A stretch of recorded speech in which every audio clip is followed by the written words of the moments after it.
pronto para dar comienzo formal, ahora sí, a la tertulia de este viernes 12 de enero de 2024. Voy con los saludos. Raúl Coe, a Raúl lo conocen, ¿no? Diseñador y proyectista, conductor de Hijos de Punta, conductor por estos días y cada tanto de Noticias a las 6, aquí en Radio Mundo también. ¿Cómo andas, Raúl? Buen día de vuelta. Sí, encantado.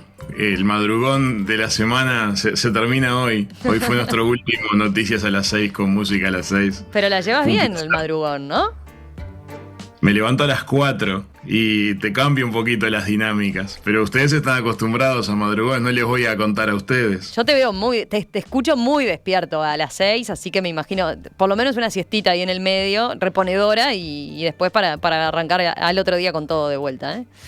Bueno. No están. Teresa Herrera, ¿cómo andas, Tere?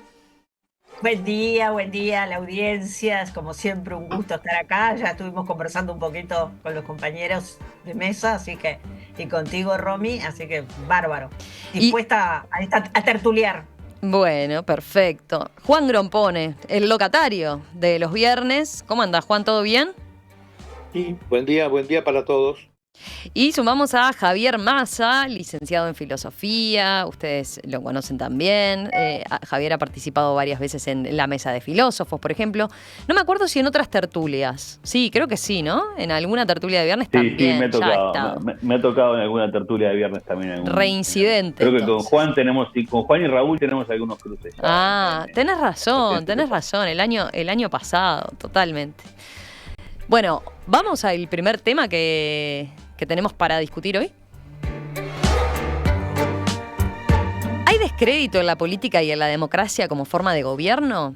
¿Cómo recuperar el sentido de la política en tiempo en que el debate está marcado por ataques entre candidatos, descalificaciones en redes sociales y polarización? Ese fue el tema ayer aquí en Perspectiva de la Mesa de Filósofos. Pero varios de ustedes querían retomar este asunto desde otros ángulos.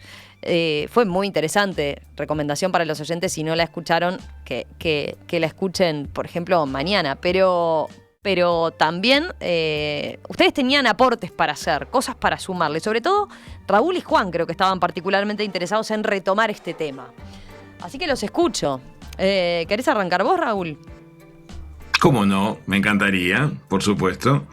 Entre mayo y julio de este año, la Open Society Foundation hizo una encuesta sobre 30 países de todo el planeta.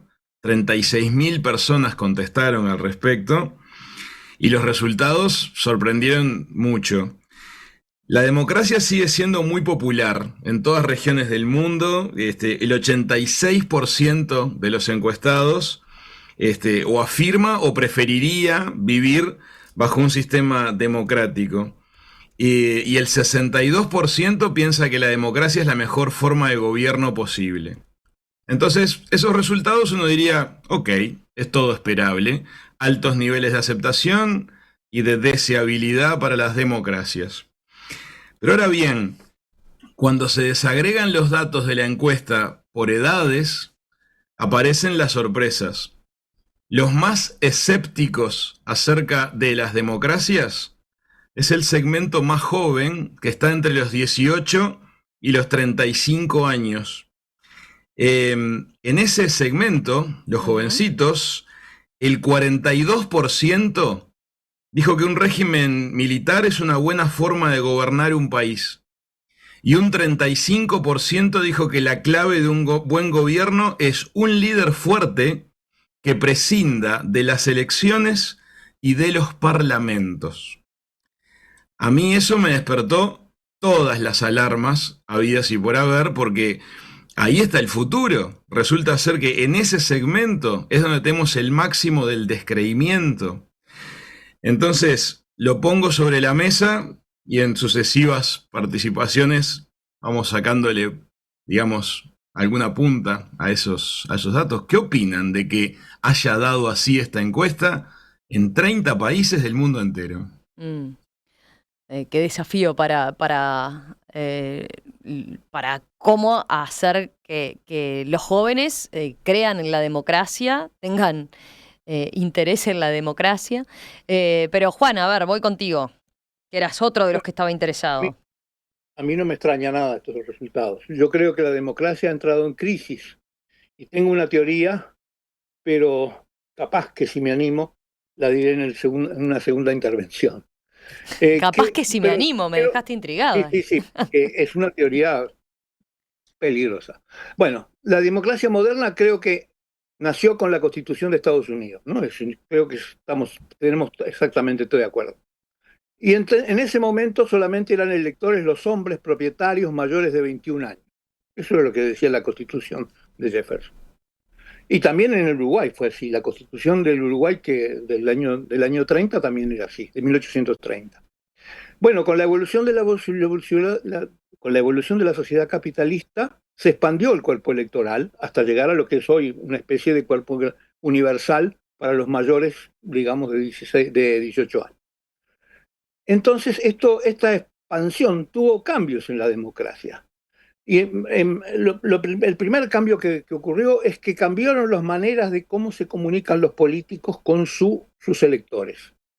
Por ejemplo, en 1776, en la época de la Constitución norteamericana, el caballo era el único medio de comunicación para hacer campaña política. Pero ya en 1860 el ferrocarril era esa. Y esto lo inauguró, por ejemplo, Lincoln. Lincoln hizo la primera campaña en ferrocarril en el planeta. En 1930, alrededor de 1930, la radio era el principal medio de comunicación.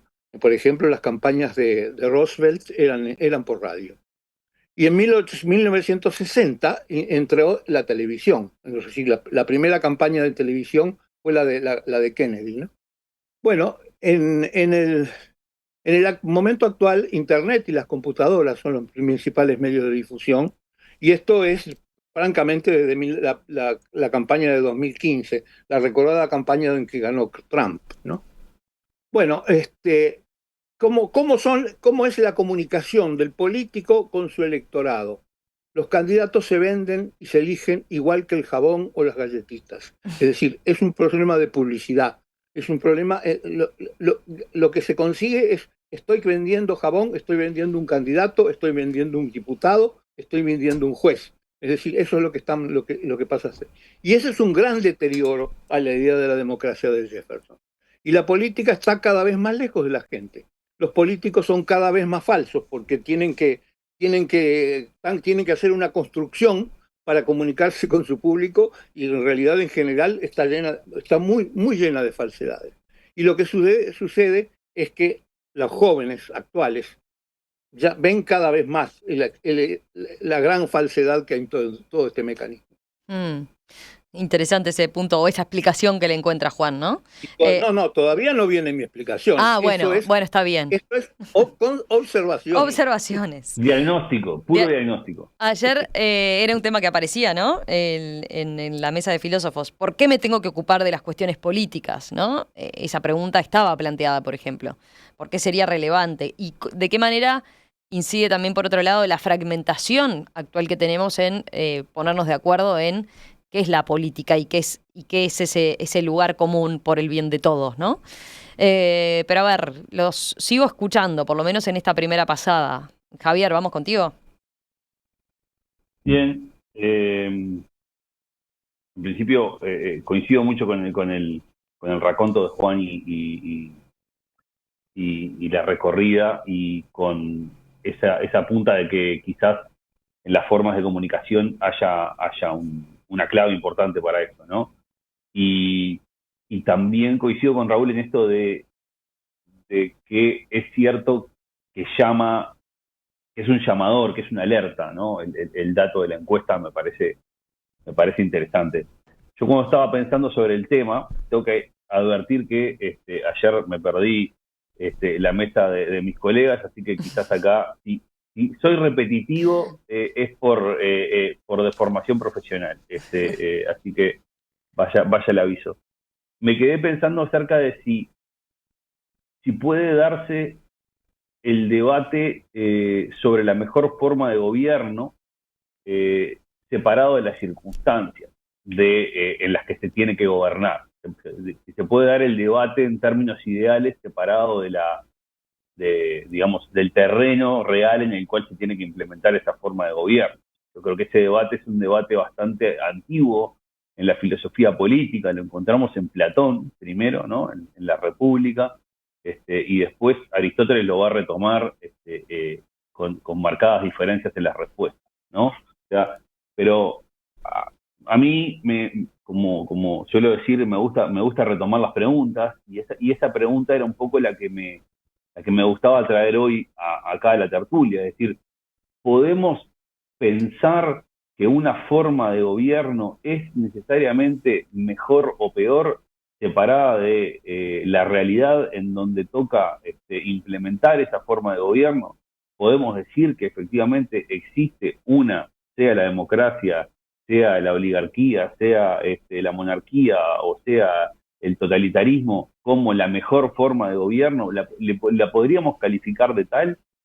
Y también esa pregunta, y perdón que esto sí es desde formación profesional, de volver preguntas a más preguntas, me llevaba a pensar, decir, bueno, ¿y hasta dónde entonces también la forma de gobierno no hace a la realidad que toca gobernar? O sea, porque si efectivamente, digamos, prescindimos de contestar la pregunta, decimos, no es posible hacernos la pregunta por el gobierno ideal, gobernemos como podamos, la realidad que tenemos, también es cierto que la forma que tenemos de gobernar la realidad que tenemos va a ir moldeando esa realidad.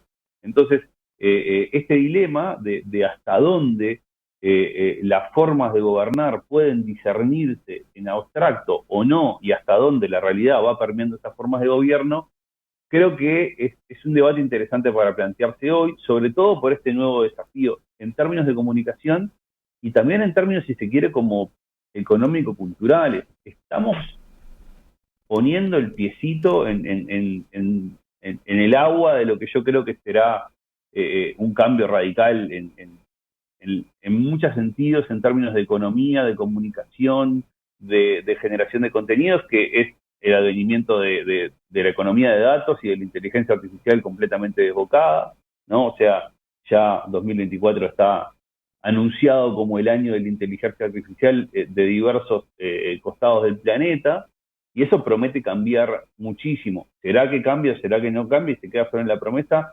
Veremos, pero ahí hay una realidad cambiante, y ahí habrá que ver si la democracia va a poder readaptarse a este nuevo ecosistema socioeconómico cultural, o pasará otra cosa, ¿no? Tere, tus primeros apuntes, ¿por dónde van? No, yo, en el tema de lo comunicacional, nunca he creído en la teoría de la jeringa hipodérmica, por lo tanto, el tema de que lo que se hace en materia de comunicación tiene un efecto igual al deseado por el emisor, yo no creo en eso. Yo creo que la gente resignifica los mensajes, y aun cuando haya una inteligencia artificial, un manejo mucho más refinado de qué decir, cómo decir y a quién decir, yo creo que la experiencia también juega. Entonces, con respecto al diálogo entre la clase política y los gobernados, a mí me parece que si bien hay una sofisticación en determinadas cosas, luego en la práctica política esto no es así. En la práctica política terminan, y eso yo lo he dicho hasta cansancio, deben estar hartos y hartas de oírme, los políticos dialogan entre sí, se pelean entre sí e ignoran a la gente. En términos comunicacionales, es una interlocución entre ellos y la gente queda tipo partido de tenis o de ping-pong mirando a ver cómo hablan entre sí. En el único momento en el cual le hablan algo a la gente es en la campaña. Después siguen trabajando entre ellos y discutiendo entre ellos. Y eso creo que es uno de los vicios que tiene esta democracia actual. Es decir, el político no es un emisor privilegiado, el político debe ser un perceptor privilegiado. Debe ser una persona que es capaz de escuchar, de percibir qué es lo que le pasa a la gente y tratar de accionar en función de eso y devolver eso a la comunidad. Eso como en lo que tiene que ver con lo comunicacional. En lo que tiene que ver con los jóvenes, y bueno, los jóvenes no han vivido la dictadura. Si hubieran vivido la dictadura, seguro que no tendrían la más mínima intención de que los militares gobernaran. Lo que ocurre es que la gente se mueve en función de su experiencia. ¿Eh? La gente no se mueve en general por teorías, sino que sobre todo la gente joven, que es muy pragmática, es en función de su experiencia. Claro que si hubieran vivido la dictadura no la querrían, pero no la vivieron. Entonces aparece, sobre todo cuando hay una democracia que no da respuestas, que no da horizontes, que un mundo que nos parece cada vez peor. Y no voy a hablar de todos los problemas del narcotráfico, la violencia, las desigualdades sociales, los que llevan en nuestro país la peor parte, los niños, y los niños, niñas y adolescentes, etcétera. Entonces, ¿cómo le podemos pedir que amen un sistema que en realidad no los escucha, los margina, y donde, en el caso de Uruguay en concreto, digo, la gerontocracia es terrible? Entonces, me parece que la experiencia, sobre todo, es con lo que se mueven los pueblos. Sí, pero teniendo en cuenta eso que decís, Tere, y también los datos que citaba Raúl, también es cierto que, a ver, hay muchos jóvenes que pueden estar descreídos, en todo caso, de la democracia representativa y de los partidos políticos, ¿no? Pero, sin embargo, en materia política no necesariamente están aislados, o están al revés, están ávidos de participar y de tener incidencias en determinadas cosas. Yo no digo cosas, que no. El problema es que la gerontocracia, ¿viste? Así como las mujeres tenemos el techo de cristal, los jóvenes también. Entonces, ¿y cuáles son las expectativas que pueden tener de participación? Bueno, ahora ni siquiera se pegan carteles. Antes por lo menos salíamos a pegar carteles cuando éramos jóvenes. Ahora ni siquiera eso. Entonces, ¿cuál es la expectativa que pueden tener? Doblar listas ahora que vienen las elecciones. Que les digan, como les dicen, sí, los jóvenes, bla, bla, bla, entonces tienen voz, no tienen voto. Entonces, digo, a mí me parece que hay cosas que son tan evidentes, tan pragmáticamente evidentes, que no resisten, digo, ni siquiera una teorización. Digo, a mí me parece que vivimos en una sociedad, y sobre todo en el caso de Uruguay, y además veremos la cifra, ¿dónde está la pobreza? ¿Dónde está la marginación? ¿Dónde está? Entonces, ¿cómo podemos pedir que amen la democracia? Rodrigo, desde la audiencia, dice: yo, como dije en la tertulia de los oyentes, soy hincha de la democracia, y como buen hincha sé que hay que defenderla si pierde o si gana. A veces es muy difícil porque, como no es perfecta, hay un montón de formas de pegarle. Pienso que desde las escuelas públicas hay que intentar educar en los valores democráticos para luego tener adultos que sepan vivir y vivirla. Después, Laura plantea: las carreras universitarias muy actuales y actualizadas de marketing político le hacen flaco favor al sentido, a construir de las políticas, de la política responsable y crítica, cuestionadora en su verdadera esencia. ¿Qué piensan ustedes? Ahí Laura retoma algunas de las cosas que quedaban planteadas ayer en la mesa, ¿no? A ver, Raúl. Me encanta lo que fue surgiendo. Yo quiero tratar como de hilvanar los aportes que me parece que van alineados plenamente con los motivos de esta crisis, este descreimiento de los chicos más jóvenes en la democracia como forma de conducción. Sin duda, pesa mucho la experiencia personal, sobre todo en los más jóvenes. Es decir, uno puede advertirle a una persona jovencita que algo le va a pasar y igual quiere experimentarlo por sí misma. Entonces, que les contemos o que les cuenten generaciones anteriores lo difícil que puede llegar a ser la vida cotidiana bajo un régimen autoritario, no le mete el mismo miedo que se lo diga a alguien de su generación. Es decir, es difícil transmitirle a alguien que un sistema autoritario puede bajar la calidad de vida a una persona que siempre ha disfrutado de una democracia y de una libertad. No obstante, es cierto que en años recientes ha habido varias sacudidas, la pandemia, cambio climático, crisis económicas, y los estados autoritarios, algunos de ellos, han hecho las cosas mal y también las democracias han hecho las cosas mal. Entonces, a los ojos de la generación más joven, no tiene el cielo ganado la democracia. A la vez, hay una crisis socioeconómica muy fuerte que pandea a nivel mundial. Y los jóvenes hoy ven que no van a alcanzar los niveles de desarrollo económico de la generación de sus padres. Probablemente no terminan siendo propietarios de su vivienda, están teniendo dificultades para completar sus presupuestos y de alguna manera satisfacer sus deseos. Es decir, que no es un sistema que desde el punto de vista del bolsillo les esté dando las respuestas que desean con la inmediatez con que las desean. Y a la vez, evidentemente, como bien decían hace unos minutos, tenemos una generación de políticos que en general eligen tocar temas y hablar de temas que no son necesariamente los que están en los códigos de los jóvenes. Los temas como cambio climático, como corrupción, como derechos humanos, no suelen estar en la agenda de algunos de los políticos. Entonces, sienten que los partidos políticos, concretamente, no están con sus temas en la agenda. Y entonces aparece ese descreimiento de los partidos políticos, que es la primera etapa del espacio para los líderes mesiánicos que ya se ven aparecer en distintos países con discursos autoritarios y que ganan elección tras elección, muchas veces apoyados en el voto de los más jóvenes. Lo hemos visto en un rango que va desde Países Bajos hasta Argentina y probablemente en pocos días lo veamos en Alemania. O sea que es algo que está sucediendo. Yo no creo que de alguna manera se derrumben las democracias, pero sí creo que están pasando por un momento en que a nivel de rating vienen midiendo bastante mal. Juan, ¿te animás con tu teoría o no? Bueno, voy a empezar a animarme. La primera afirmación es que la sociedad capitalista y la democracia no es el final de la historia. Es decir, no es, como muchas veces se ha dicho, no, llegamos a lo máximo que puede dar la historia y la expresión humana. No creo que sea así. Todo lo contrario. Hace unos 30 años que estimé cuándo el capitalismo y la democracia tal como la conocemos, empezaría a encontrar dificultades, ¿no? Empezaría dificultades grandes y a cambiarse. Y esa fecha me dio 2060, ¿no? 2060.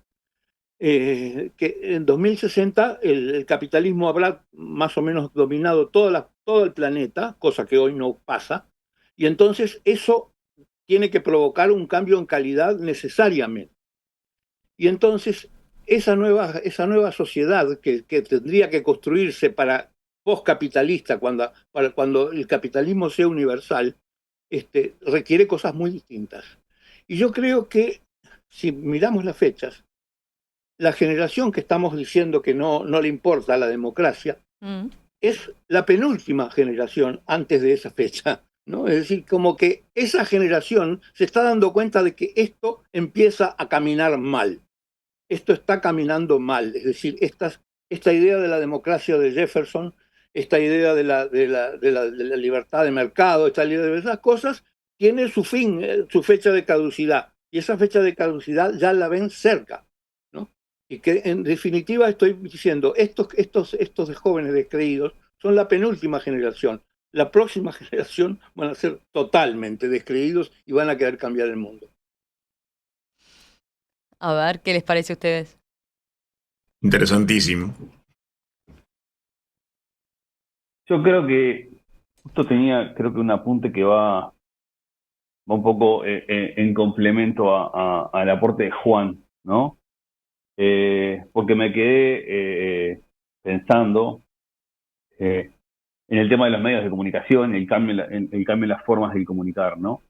Y acá yo creo que me parece importante establecer como una distinción acá entre un cambio en las formas de comunicar y un cambio radical en las formas que toma la palabra o en el soporte material de la palabra. Yo creo que esas son dos cosas distintas. Una cosa es cuando aparece Twitter y otra cosa, y después aparece TikTok y en el medio Instagram, yo qué sé. Esos son cambios quizás menores en el ecosistema mediático que mueven un poquito la aguja, pero que no causan un terremoto en el ecosistema mediático. Pero cuando cambia el soporte material de la palabra, basta mirar la historia de la humanidad para atrás para darse cuenta de que eso genera un cambio de corte sísmico muy importante en la cultura, ¿no? Cuando aparece la escritura y la palabra se torna material, eso hace que la civilización cambie por completo. Cuando luego aparece, bueno, la imprenta que incentiva ese mismo cambio que ya la escritura había traído, eso hace que la civilización cambie por completo, ¿no? Y luego, en el siglo XX, cuando aparecen la radio y la televisión, también la civilización vuelve a cambiar por completo, y hoy estamos frente a el último de esos cambios, que es la transformación de la palabra.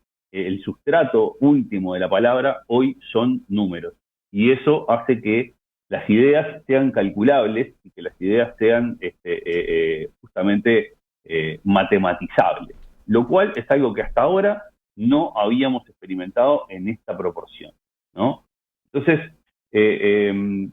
una de los efectos importantes que esto ha tenido, y retomo acá una de las ideas de Teresa, es que justamente hoy este nuevo ecosistema mediático hace que ya no exista la idea del periodo electoral como existía antes, sino que estamos en un periodo electoral basal, constante. O sea, ya no hay una idea de que el político se está vendiendo, también acá retomando un poco lo que decía Juan, ¿no? En un determinado momento del periodo del gobierno, sino que el político se está vendiendo constantemente, está constantemente emitiendo mensajes que siguen construyendo esa identidad y esa idea que tenemos de esa persona que eventualmente vamos a terminar eligiendo, ¿no? O sea, o que eventualmente llegará el momento de elegir, ¿no?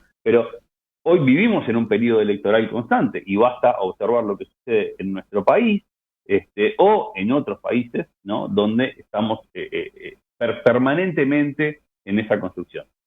Juan mencionaba a Trump y Raúl también por ahí, entonces Trump no ha dejado de hacer campaña desde que salió desde la presidencia hasta el día de hoy por distintos medios, ¿no? Por más de que ahora es el momento en que se le vienen las elecciones. Y yo creo que ahí de vuelta estamos frente a la pregunta, y por eso también retomo lo que decía Juan, de si podemos llegar a tener un perfeccionamiento de la democracia para mejorarse frente a estos cambios, para poder mutar de una manera en la que pueda dar respuesta efectiva a estos cambios, o si efectivamente no va a resistir y estaremos frente, ¿no?, a otro de los nuevos momentos de la historia en donde cambia la forma de gobierno dominante en el mundo. Recordemos que efectivamente, como decía Juan, la democracia tal como la conocemos data de la Constitución norteamericana, y no hace tanto tiempo de eso, más bien hace poquito tiempo, cuando uno lo mira con la lupa de los 2000 y pico de años de historia que tiene Occidente, ¿no? O más, si queremos ir más para atrás. A ver, Tere, que pide la palabra. Ahora voy con algún mensaje, que hay muchos aportes interesantes también desde la audiencia. Yo me quedé enganchada con esto que decía Javier del periodo político, del periodo electoral continuo, ¿no? Y bueno, y empecé a pensar en las teorías de la hipercomunicación, ¿no? Es decir, estamos en un mundo hipercomunicado. Yo creo que de todos modos hay un momento en el cual los políticos eligen hablarle a la gente, porque es cierto que los políticos viven comunicándose, pero insisto, miremos el sujeto de la interlocución.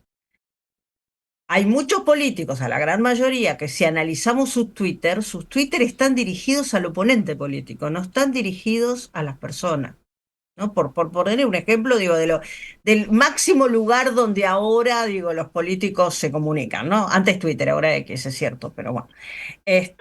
Nos cuesta bastante dejar de decirle Twitter.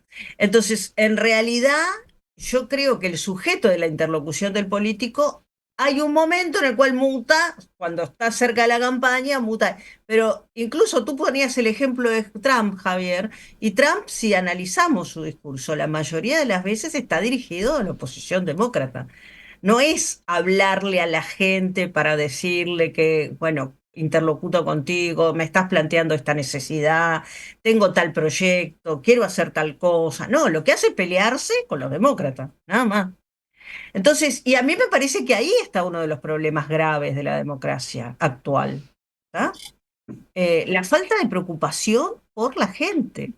Yo sigo pensando igual que por ahora es el sistema, lo cual no niego para nada lo que puede pasar en el futuro, en el 2060, La teoría de pero Juan no la no la tirás, no la descarto, no la descartás. descarto, porque yo creo que los sistemas van evolucionando, obviamente, sin duda alguna, pero y van cambiando y van mutando.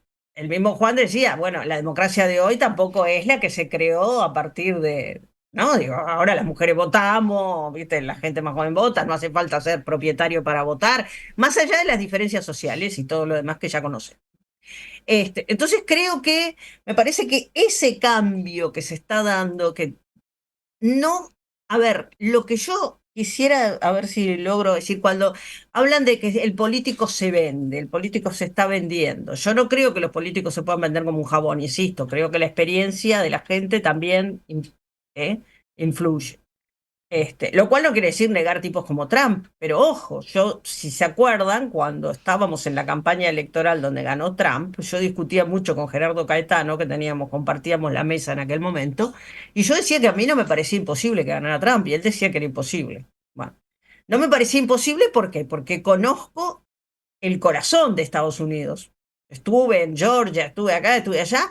No me parecía imposible, pero no me parecía imposible porque creo que hay un conjunto de personas en Estados Unidos, que fue las que votaron a Trump, para los cuales Trump representa una característica, una ideología, una forma de ser que es compartida por esa gente. No le inventó la inteligencia artificial. No fue la campaña sucia a través de lo... No, eso ya estaba inserto en la cultura de esas personas y en la experiencia de esas personas. Y a mí me parece que eso no lo tenemos que perder de vista, porque a veces pensamos demasiado en la hipercomunicación y no tenemos, insisto, la experiencia de la gente juega un papel muy importante. ¿Eh? La gente no compra cualquier cosa. Voy con varios mensajes. A ver, Alfonso plantea, está muy bueno que se empiece a cuestionar la democracia, incluso desde la intelectualidad, donde muchas veces prima el conservadurismo de las instituciones y la moral actual. Hay que trascender la falsa dicotomía de democracia, dictadura o autoritarismo, tan propia de la Guerra Fría, dice él. La democracia representativa y electoral lleva a la polarización, el enfrentamiento con cierto nivel de violencia que puede escalar peligrosamente las crisis de representatividad. Hay otro oyente que va por un lado parecido. Dice, creo que no hay que creer que lo contrario de democracia de partidos tradicionales es una dictadura. Un candidato autoritario como los que surgen hoy no es un indicador de un final, sino de un deterioro largamente anunciado. A ver, sigo con algunos otros. A ver. ¿Alguien quiere hacer algún comentario sobre alguna de estas apreciaciones? Raúl, dale. Yo comparto con lo que están diciendo los oyentes. Hay problemas de funcionamiento en las democracias, pero como decía Teresa, por ahora creo que no tenemos un sistema que sea más adecuado para la gestión igualitaria de los países. Pero me subo a la hipótesis de Juan y le hago una pregunta a Juan que me interesó mucho lo que él planteó. Estamos entonces escuchando la voz en esta encuesta que mencionaba al principio de la penúltima generación que creerá en las democracias, porque la siguiente será muy descreída. Perfecto. Desde tu punto de vista, Juan, ¿se viene una nueva forma de gobierno de ahí en más? ¿Van a crear un nuevo sistema de gobierno que no va a ser una democracia o una democracia modificada por lo digital? ¿Cómo lo imaginas tú? Bueno, la palabra es imaginar, porque el futuro no se puede predecir. El futuro es impredecible, absolutamente. Todos los intentos de predecir el futuro han fracasado sistemáticamente, ¿no? De modo que yo lo que me imagino, yo lo que puedo decir es lo que le pasaba al pavo de Navidad, que es un ejemplo de Russell, ¿no? El pavo de Navidad que decía, todos los días me dan de comer a las 9 de la mañana. Así que lo daba como un hecho de la realidad. Hasta que llegó el día de Navidad le cortaron la cabeza. Es decir, que el problema es que el pavo no razonaba de la siguiente manera, estoy engordando, esto no puede seguir así, algo va a pasar, no sé qué, ¿no? Es decir, no podía imaginarse que él se lo estaban engordando para comérselo, ¿no? Bueno, las sociedades le pasa lo mismo, es decir, las sociedades van cambiando y llega un momento que van a cambiar, pero no se sabe hacia dónde, ¿no? No se sabe hacia dónde. Pero tenemos un ejemplo para pensar hasta hacia dónde podría ir una sociedad post-democrática. Posiblemente al origen de la democracia en Occidente, que es Suiza, ¿no? Es decir, la sociedad suiza tiene muy poco gobierno y muy poca política, y en cambio una enorme participación de la gente. Entonces, ¿por qué es una cosa asombrosa que se haya podido hacer así?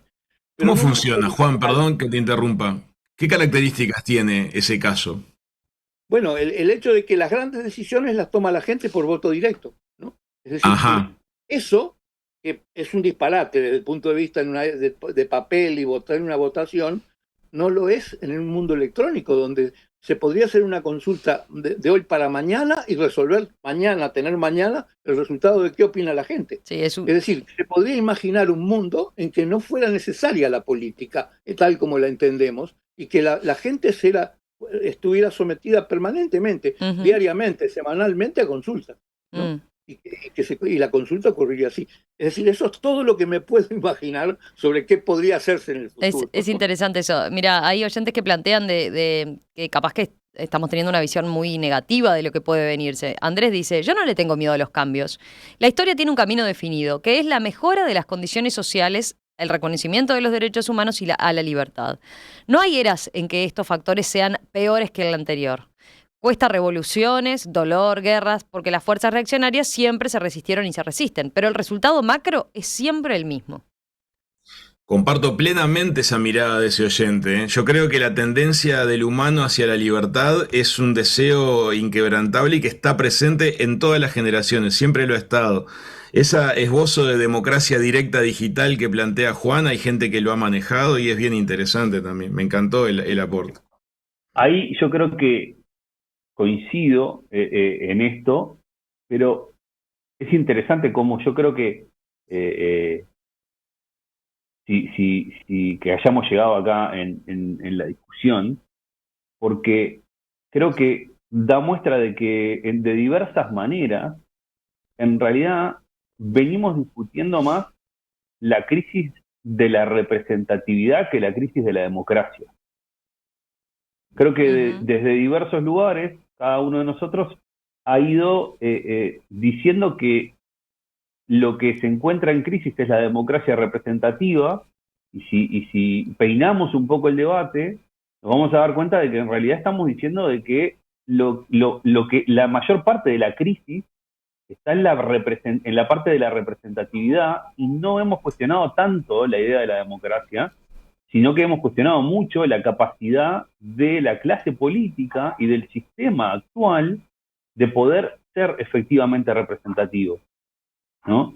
Y entonces, capaz que hay que reformular la pregunta por ahí y decir, tenemos que empezar a repensar la representatividad como mecanismo a través del cual se canalizan las voluntades de los ciudadanos, que siempre ha sido un problema, ¿no? Incluso en los orígenes de la propia democracia en Grecia también la Excelente representatividad punto. Excelente. Era un gran dilema, ¿no? O sea, Y cuando se acercan las elecciones, es tema de conversación en las mesas el nivel de los votantes. Y uno se dice, ¿es justo que una persona informada, que estudió, que se preocupa en conocer la historia, la política y las propuestas, tenga un voto que vale uno, igual que una persona que le interesa cero todos esos temas? O sea, es interesantísimo. Y de todos lados políticos, de todas tiendas políticas, en distintos lugares del mundo, hemos visto la manifestación clara de distintas versiones de yo no los voté, o ellos no me representan, o estos no son los que yo elegí, etcétera, etcétera, ¿no? Lo que de vuelta muestra que esa es forma de entender la representatividad democrática, de acatar el dictamen de la mayoría, quizás esté entrando o haciendo un poquito de ruido, y yo creo que cuanto más se hacen evidentes las posibilidades de que nuevas herramientas hagan posible una participación mucho más directa de la ciudadanía, esto quizás vaya entrando bastante más en crisis y sea mucho más cuestionado. Porque si efectivamente ahora parecieran estar mucho más al alcance de la mano la posibilidad de yo participar e influir directamente en las decisiones y no necesitar de representante, bueno, entonces eso sería como mucho más cuestionable, la idea de la representatividad. Sumo acá el dilema de que, tomando la punta de lo que decía Raúl y de lo que decía Juan, cuidado en que tenemos que tener bien presente de que estas formas de participación sí exigen mucho más nivel de educación, capacidad crítica y sobre todo para poder procesar la información. 100%. Y eso es algo donde quizás hoy la democracia liberal o la democracia representativa o los sistemas educativos de la democracia representativa también están un poquito chingando y no dando la talla en poder formar críticamente a sus ciudadanos, ¿no? Entonces, un poquito, mucho, muchísimo. Uno siempre quiere lidiar con los matices, ¿no? Pero acepto el mucho también, Juan. Tere, que tiene la mano levantada. Decir que estoy totalmente de acuerdo con que el último planteo de Javier de la crisis de la representatividad y también de todo lo que estaban hablando recién del tema. Si pasamos a otra forma de democracia, la necesaria preparación, porque si no va a pasar lo mismo, o sea, algunos le van a pasar por arriba a otros. ¿Por qué? Porque bueno, acá no hemos hablado de un temita, que es el poder. Mira, a propósito de esto que estás diciendo, tengo varios mensajes de oyentes que dicen, por ejemplo, ¿no? Gonzalo plantea, democracia directa digital es el mayor absurdo que jamás escuché. Sería el paso previo inmediato a la anarquía en el ejercicio de gobierno. Exactamente, la anarquía. Después hay quien pregunta, hay varias preguntas a propósito de... La anarquía. Pregunta, Claro, representatividad y democracia, ¿no es indisociable? Viejo narco como bueno, ahí está. Exacto, si la anarquía, la utopía anarquista, digamos, la democracia directa digital no es el primer paso previo a la utopía anarquista, ¿no?